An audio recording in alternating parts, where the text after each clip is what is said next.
Assalamualaikum warahmatullahi wabarakatuh. Kembali bersama saya Andi Sukri dalam mata kuliah Gambar Teknik 1 PJJ 4108 D4 Perancangan Jalan dan Jembatan, jurusan Teknik Sipil Politeknik Negeri Padang.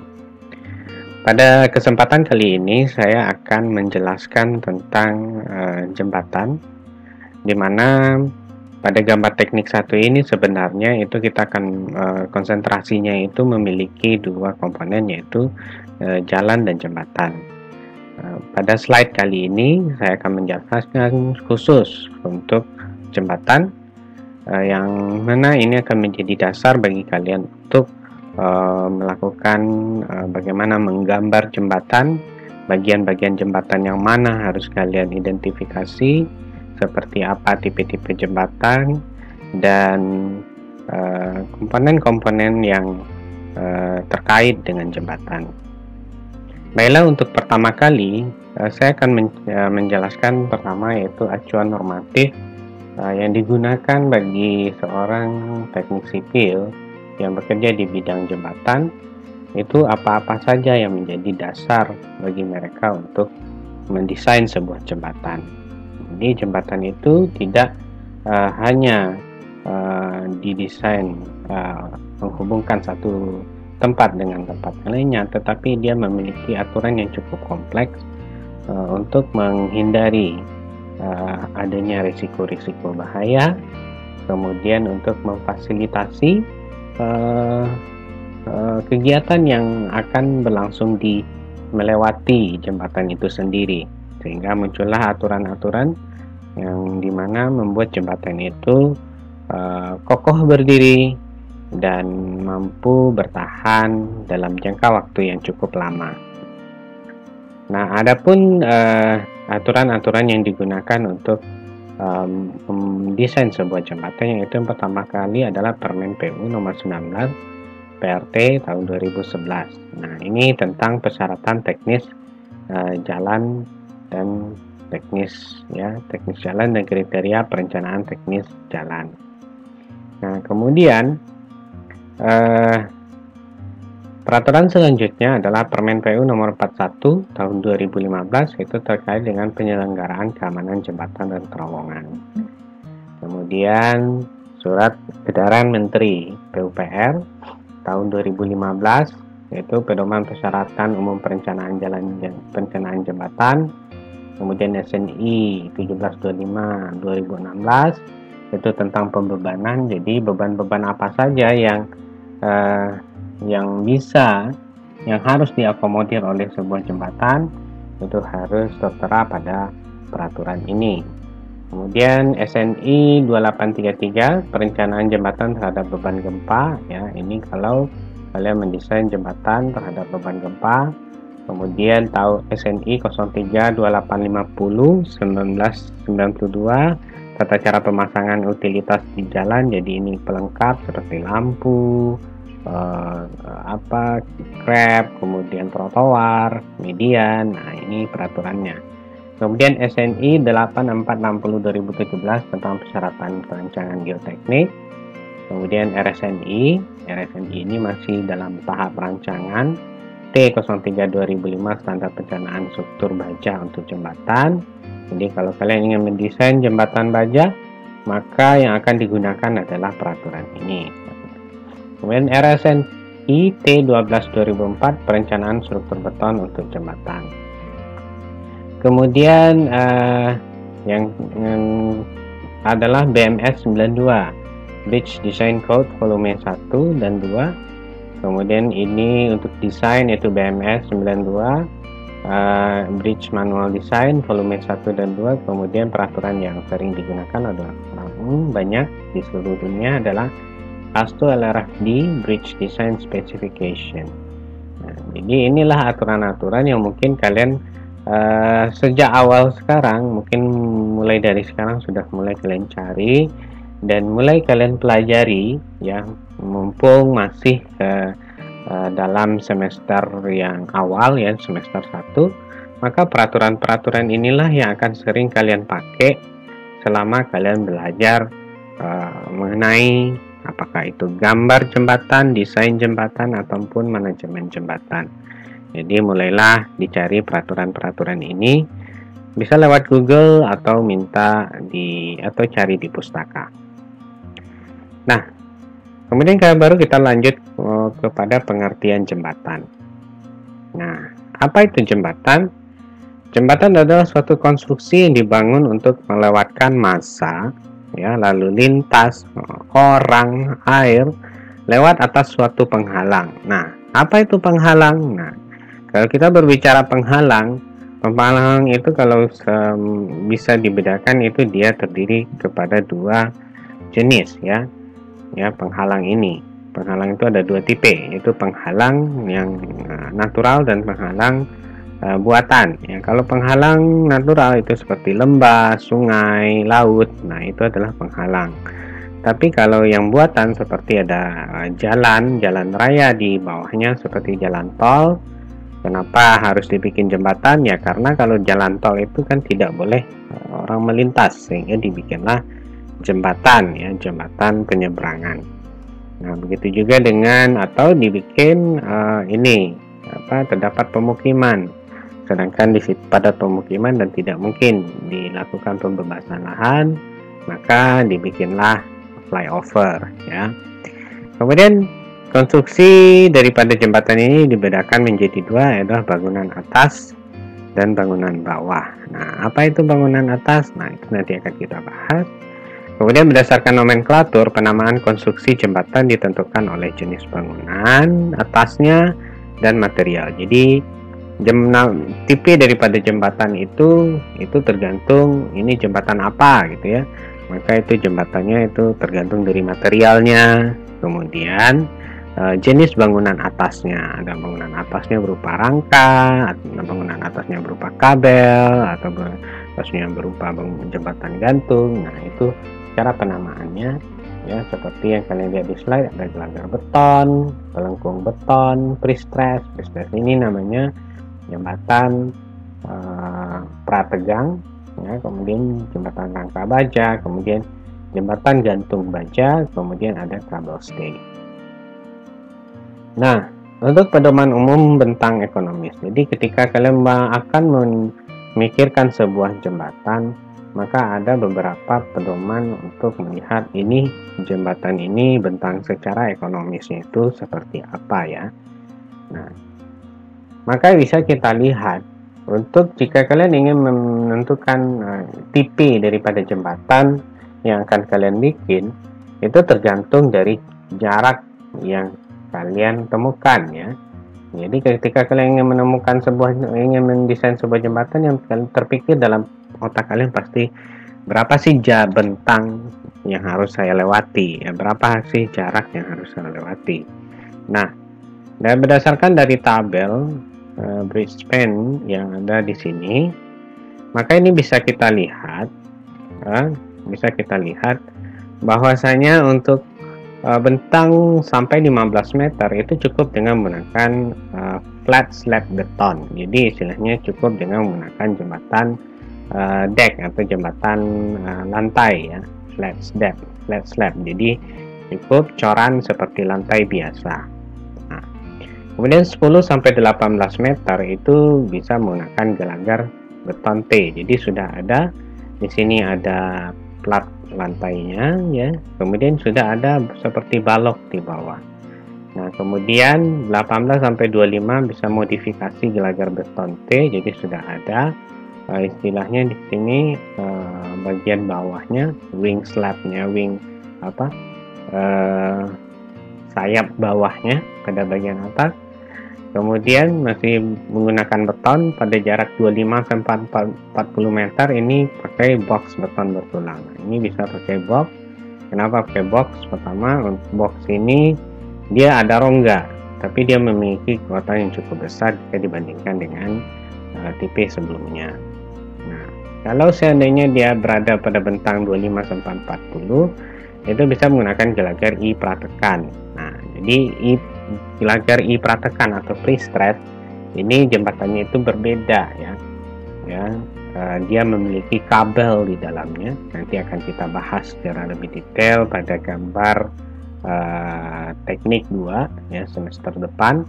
Kemudian pada jarak 40 sampai 300 meter, nah itu menggunakan box free cantilever. Jadi jembatannya itu tipenya itu seperti menggantung ya, menggantung. Nah, kemudian 40 sampai 200 meter itu bisa menggunakan rangka baja ya. Rangka baja mungkin kalian bisa lihat seperti jembatan yang ada di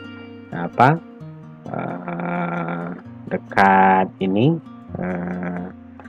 jembatan yang berada kalau di Kota Padang itu berada di dekat Simpang Haru ya, atau jembatan yang berada di dekat SMA 2 ya, SMA 2 Padang. Nah, itu adalah tipe jembatan rangka.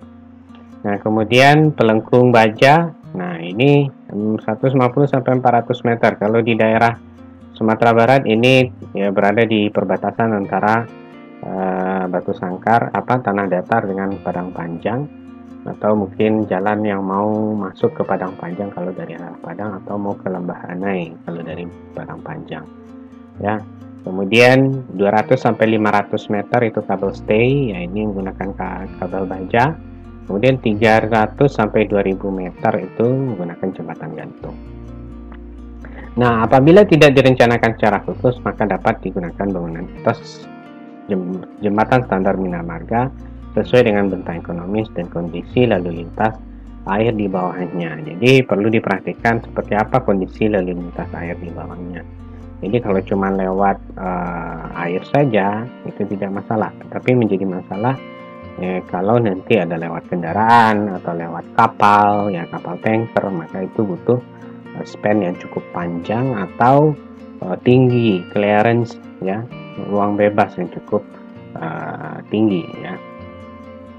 Nah, kemudian mengenai umur rencana jembatan.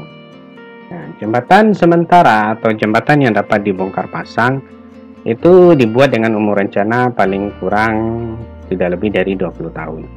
Sedangkan jembatan khusus yang memiliki fungsi strategis yang ditentukan oleh instansi yang berwenang itu dibuat dengan umur rencana 1100 tahun ya, seperti jembatan Suramadu ya, itu umur rencananya itu direncanakan sampai 100 tahun. Nah, terdapat peraturan dari instansi yang berwenang yang menetapkan umur rencana ini ya. Kemudian hal yang harus diperhatikan ketika suatu jembatan ini bertahan, durability-nya itu seperti apa? Yang harus diperhatikan adalah kekuatan dan stabilitas struktur ya. Jadi ketika bicara kekuatan stabilitas struktur, maka itu terkait dengan material, kemudian tipe konstruksi, nah kemudian lingkungannya ya.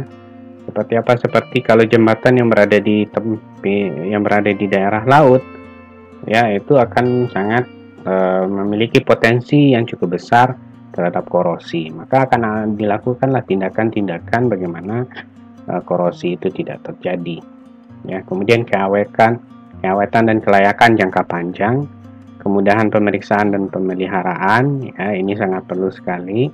Kebanyakan jembatan-jembatan yang ada di Indonesia untuk pemeliharaan jembatan ini masih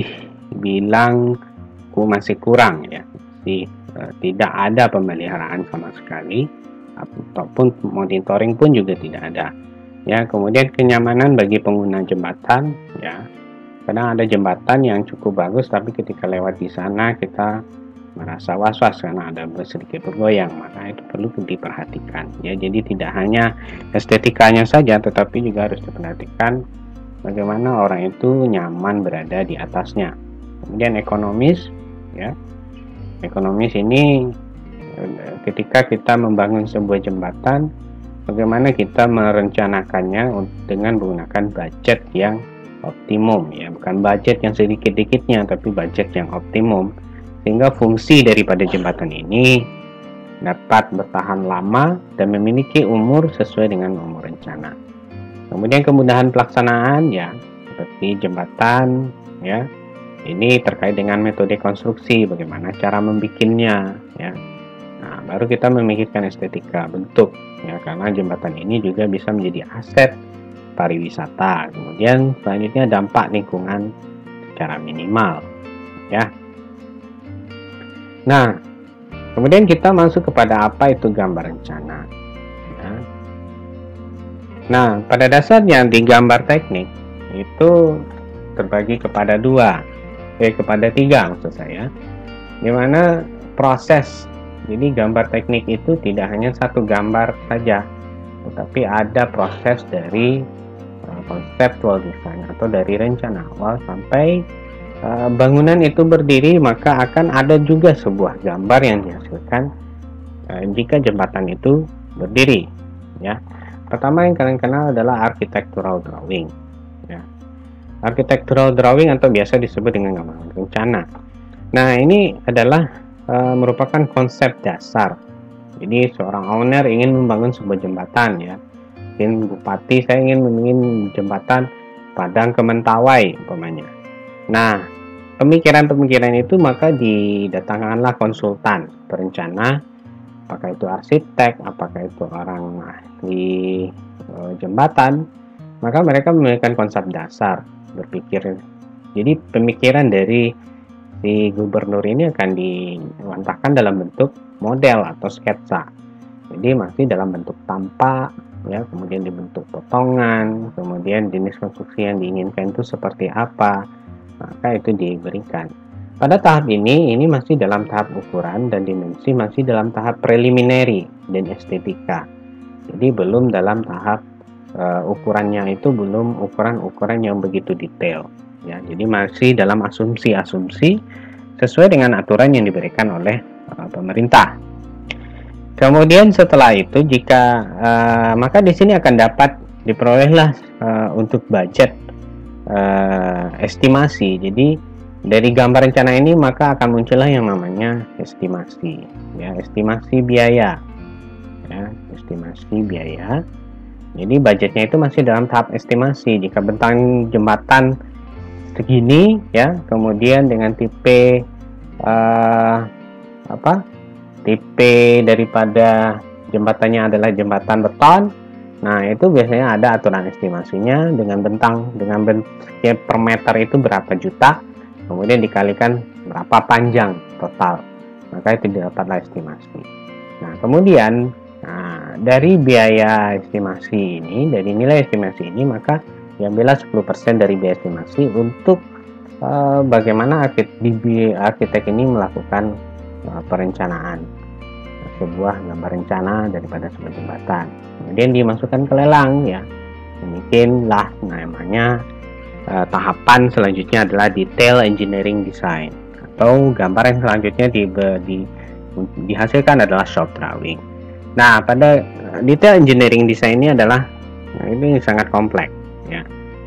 Semua pihak banyak pihak terlibat di sini, ya.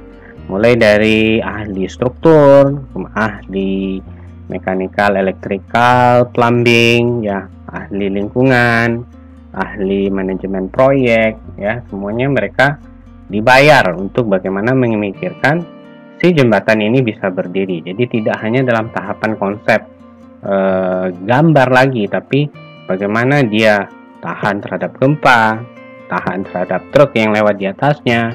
Kemudian orang manajemen konstruksi memikirkan bagaimana biaya yang dikucurkan untuk membangun jembatan ini optimal, ya. Kemudian jadwalnya itu bisa tepat pada schedule, ya, atau jadwal yang cukup singkat, ya, atau optimum. Kemudian orang MEP bagaimana instalasi daripada listrik dan pemeliharaannya, kemudian untuk kegunaan untuk penerangan dan segala macam, ya. Kemudian orang lingkungan atau orang drainase bagaimana aliran air yang ada di atasnya. Orang lalu lintas memikirkan bagaimana aliran flow daripada kendaraan yang lewat di atasnya, berapa batasan maksimum. Nah, semuanya itu orang berpikir dengan kaidah-kaidah teori yang telah mereka pelajari selama mereka berada di bangku kuliah, beserta juga dengan pengalaman yang mereka punya. Hasil akhir daripada analisa empirik atau ilmiah seperti yang dilakukan oleh orang ahli-ahli tersebut, maka akan dihasilkanlah detail-detail penampang dalam bentuk gambar, ya, elemen struktur, dan kemudian komponen-komponen pendukung serta spesifikasi, ya. Spesifikasi ini bisa itu material, jenis, tipe, ya. Maka itu didapatlah gambar shop drawing, di samping ada gambar tampak, gambar potongan, kemudian ada gambar side plan. Namun yang lebih penting itu adalah gambar detail yang akan menjelaskan komponen terkecil daripada sebuah jembatan. Nah, setelah itu keluar DED dengan segala dokumennya, ya, dokumen spesifikasi, kontrak, RAB, ya, rencana anggaran biaya, kemudian dilelangkan dan kemudian didapatlah pemenang daripada sebuah kontraktor, ya, untuk membangun si jembatan ini. Maka dibangunlah jembatan, ya, berdasarkan gambar shop drawing. Nah, gambar shop drawing ini, nah, tapi shop drawing ini adalah bentuk ideal, ya, bentuk ideal, dan itu kemungkinan terjadi perubahan cukup besar sekali karena alam itu berbeda, ya. Mungkin karena ada terjadi banjir, kemudian ketika ada pembangunan ada terjadi gempa, kemudian bentangnya tanah yang diinvestigasi ternyata ada sedikit kesalahan data, kemudian survei ada sedikit perubahan, mungkin perizinan tanah, mungkin, ya, pembebasan tanah yang tidak kunjung selesai, sehingga terjadilah perubahan-perubahan daripada gambar rencana. Nah, hasil dari perubahan-perubahan gambar, ya, perubahan pelaksanaan, jadi perubahan-perubahan pembangunan jembatan yang terjadi di lapangan itu kembali digambarkan berdasarkan dari gambar shop drawing, ya. Nah, gambar itu disebut dengan gambar as-built drawing atau disebut gambar pelaksanaan. Nah, ini akan menjadi acuan bagi orang untuk melakukan pemeliharaan, ya, pemeliharaan yang pertama. Kemudian kedua, jika proyek-proyek pemerintah, maka gambar pelaksanaan ini akan dijadikan acuan bagi pemeriksa badan keuangan atau inspektorat melihat apakah jembatan yang dibikin itu sesuai dengan rencana dan spesifikasinya atau tidak. Oke, kita masuk ke selanjutnya, gambar rencana. Apa itu gambar rencana? Yaitu standar pendetailan khususnya untuk baca dan bertambah tulang harus konsisten untuk seluruh gambar, ya. Komponen jembatan harus digambar sebagaimana tampak sebenarnya, hindari gambar bayangan dan pandangan dari sisi yang berlawanan. Tiap dimensi ukuran ditunjukkan hanya satu kali saja. Tiap komponen jembatan harus digambarkan secara detail sebisa mungkin pada satu lembar kertas. Kemudian seluruh gambar harus memiliki skala yang tercantum dalam gambar, misalnya 1:100 untuk potongan melintang dan denah jembatan, dengan skala 1:20 untuk gambar detail. Prosedur standar SOP yang harus digunakan dalam menggambar jembatan dan membuat dimensi komponen termasuk format, ukuran gambar, sampul, daftar isi, petunjuk arah, daftar simbol, rangkuman volume. Nah, kemudian kita masuk ke tipe-tipe jembatan. Nah, tipe-tipe jembatan ini berdasarkan, kalau di sini ada 3. Di sini tidak hanya jembatan, tapi di sini juga ada jalan dan kereta api. Nah, tipe jembatan dilihat dari bangunan atasnya, biasanya seperti ini. Nah, ini tipe lintasan daripada jembatan. Ada gorong-gorong persegi, gorong-gorong pipa, gorong-gorong pelengkung, gantung, sokongan, ya. Ini semua tipenya. Kemudian dari jalan seperti itu juga. Ini cara mengidentifikasi daripada bina marga, ya. Kemudian di sini ada tipe daripada kereta api. Jadi di sini sebenarnya ketika jembatan itu diinventaris, maka cara mengidentifikasinya ini adalah berdasarkan ini, ya. Ketika kalian menemukan jembatan, maka ini bisa dilihat kode inventarisnya itu seperti apa. Nah, maka di sini bisa maka pada jembatan itu ada namanya. Biasanya kalau jembatan yang memiliki di ujung jembatan itu biasanya ada semacam tanda, dan itu menunjukkan identifikasi atau inventaris jembatan dari bina marga. Nah, ini seperti ini bentuk, ya, bentuk daripada jembatan. Jadi box culvert atau gorong-gorong itu adalah juga jembatan, ya. Pipe culvert itu juga jembatan. Pipe arch, ya. Suspension ini adalah jembatan suspensi. Cable stay seperti ini. Ini adalah jembatan girder. Ini jembatan komposit, nah, ya, baja dengan beton. Jembatan plat. Kemudian di sini adalah jembatan pelengkung. Ini jembatan Arch, ya ini dibangun dengan menggunakan batu pada zaman Romawi kuno. Ini adalah jembatan rangka. Ini jembatan temporer ya, seperti kasus yang ada di dekat kayu tanam kemarin itu adalah jembatan temporer. Kemudian ini wet crossing. Jadi ini sebenarnya jembatan tapi dia itu mengapung ya. Kemudian ini jembatan railway, jembatan kereta api. Nah, seperti apa jembatan ini? Sedikit salah satu contoh jembatan, dokumentasi jembatan. Nah, ini adalah jembatan gelagar beton prategang. Nah, pada bagian ini terdapat, ini adalah gelagar. Ya, gelagarnya ini adalah memiliki, ini adalah beton, ya, dan ini kenapa dibilang beton prategan? Karena pada dalam beton ini terdapat kawat baja yang ditarik sehingga betonnya ini akan melengkung akibat tarikan baja. Kemudian di sini ada gelagar jembatan gelagar baja komposit. Nah, jadi di sini baja komposit, di bagian bawahnya ini adalah baja, tapi di atasnya itu adalah beton. Ya. Nah, kemudian ini adalah jembatan rangka kalender Hamilton. Ini bisa kalian lihat di tabing ya, ini adalah kalender Hamilton. Kemudian ini Warren Truss Dutch, ini bisa dilihat. Kalian bisa lihat di Simpang Haru atau di dekat Limau Manis ini juga ada. Nah, bagian-bagian dari jembatan. Nah, untuk bagian upper structure daripada jembatan itu terdiri daripada plat ya, kemudian ada namanya gelagar, kemudian ada yang namanya rangka, kemudian ada yang namanya pelengkung, kemudian ada namanya kabel. Nah, untuk plat itu biasanya secara mayoritas orang menggunakan beton ya, konkrit. Nah, kemudian gelagar itu terdiri atas kayu, beton bertulang biasa, komposit antara gelagar dan lantai beton, kemudian gelagar baja, kemudian beton pratekan. Nah, setelah itu dari beton tulang biasa ini dibagi dua, ada yang menggunakan cor di tempat atau disebut dengan cast in place, kemudian ada yang menggunakan pracetak atau prafabrikasi, itu dibikin di pabrik kemudian diboyong ke lokasi pembangunan jembatan. Kemudian case in place ini dibagi dua, ada yang disebut dengan balok T, ada balok box. Kemudian prafabrikasi itu bentuknya adalah seperti balok biasa. Nah, untuk rangka itu ada tiga, ada yang rangka berupa kayu, ada rangka berupa beton, ada rangka yang berupa materialnya baja. Kemudian untuk pelengkung itu ada kayu, ada beton pratekan, ada baja, ada pasangan batu. Nah, nanti pada gambar 2 kalian akan khusus membahas tentang beton pratekan. Nah, di sini ada dua ya. Ada pre-tension, ini baja tariknya itu dilakukan di awal ya. Jadi sebelum dibikin ke jembatan dia udah ditarik duluan. Ada post-tension, jadi ketika dia sudah berada di jembatan itu ditarik. Nah, ini bentuk-bentuk daripada gelagar beton pratekan atau pre-stress. Nah, ini bagian-bagian jika dikelompokkan bagian jembatan itu terbagi kepada 3 ya.